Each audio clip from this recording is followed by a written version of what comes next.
Alisema Mwalimu Julius Nyerere. Wapendwa watazamaji wa Street Heart Africa TV, mimi ni Eddie Kamoso, maji ya ukweli.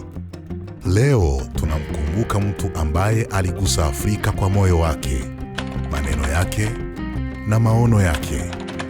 Mtu ambaye mpaka leo jina lake bado linaishi katika mioyo ya Waafrika wengi. Huyu ni Julius Nyerere, mwalimu wa Afrika.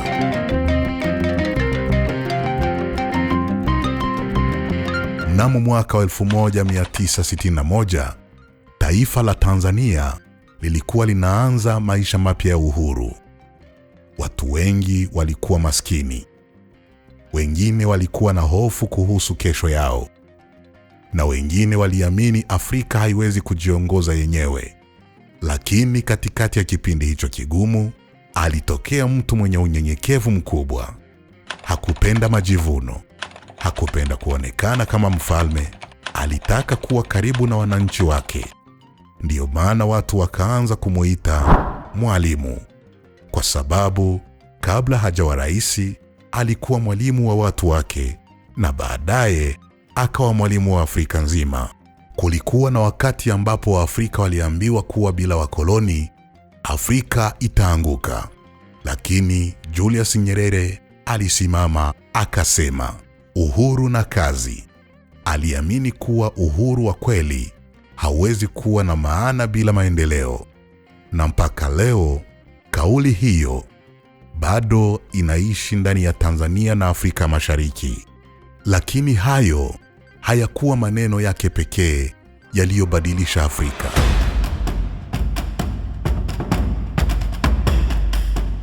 Moja, uhuru na kazi.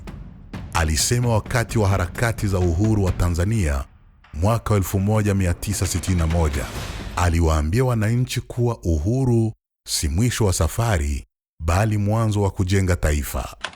2, without unity there is no future for Africa. Alisema katika mikutano ya Pan-Africanism miaka ya 1960. Kwa Kiswahili, bila umoja Afrika haina kesho. Mwalimu aliamini kuwa Waafrika wakigawanyika wataendelea kudhoofika mbele ya dunia. 3, education is not a way to escape poverty. It is a way of fighting it. Alisema wakati wa sera za elimu nchini Tanzania miaka wa 1970. Kwa Kiswahili, elimu si njia ya kukimbia umaskini, ni njia ya kupambana nao.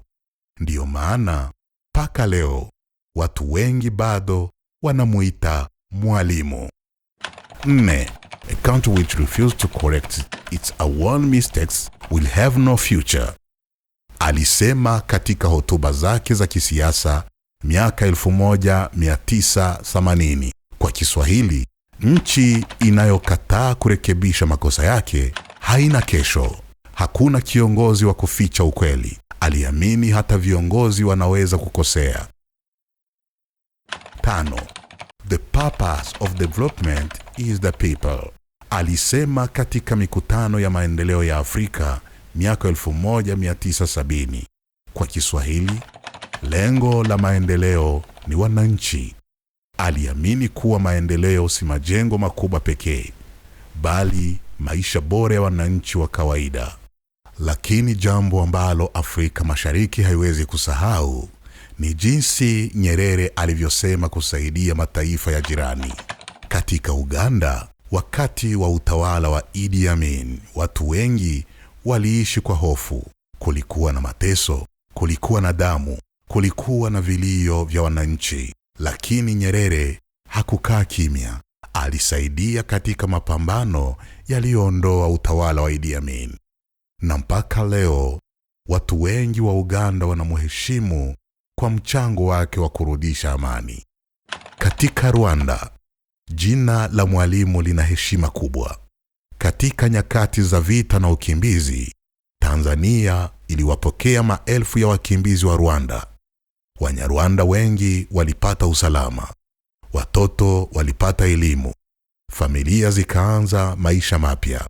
Na Mwalimu Nyerere alitafuta njia za mazungumzo ya amani kwa Rwanda, kwa sababu aliamini damu ya Mwafrika haipasi kumwangika kwa sababu ya siasa. Katika Burundi pia, Tanzania ilikuwa kama nyumba ya ndugu. Wakati wa migogoro wa machungu, wakimbizi wengi wa Burundi walipata hifadhi na matumaini. Nyerere aliamini kuwa jirani wa kweli ni yule anayekusaidia wakati wa shida. Na katika Democratic Republic of the Congo, Mwalimu alikuwa sauti ya Waafrika waliotoka Kongo iwe huru kweli kweli. Aliamini kuwa utajiri wa Kongo unapaswa kuwasaidia wa Kongo kwanza. Fikiria mtu ambaye angeweza kubaki madarakani maisha yake yote, lakini akaamua kuondoka kwa hiari yake mwenyewe. Mwaka wa 1985, Julius Nyerere aliacha uraisi kwa amani. Hakukuwa na vita, hakukuwa na umwangaji wa damu, hakungangania madaraka. Na hapo ndipo Waafrika wengi walipoona kuwa kweli Mwalimu alipenda taifa kuliko kiti cha uraisi. Leo hii ukitaja jina Mwalimu, wazee wengi wananyamaza kwa heshima, kwa sababu Julius Nyerere hakuwa rais tu, alikuwa moyo wa Afrika Mashariki. Na wewe unaangalia The Modern Africa kupitia Street Heart Africa TV. Jiulize swali moja: je, Afrika ya leo bado ina viongozi kama Mwalimu Nyerere? Na kama hawapo tena, ni nani ataifundisha Afrika kuwapenda wananchi kuliko madaraka? Mimi ni Eddie Kamoso, Maji ya Ukweli. Kama story hii imegusa moyo wako, tafadhali fanya subscribe kwenye Street Heart Africa TV. Share video hii kwa wengine na uache comment yako ukisema Mwalimu hatasahaulika. Asanteni sana kwa kutazama.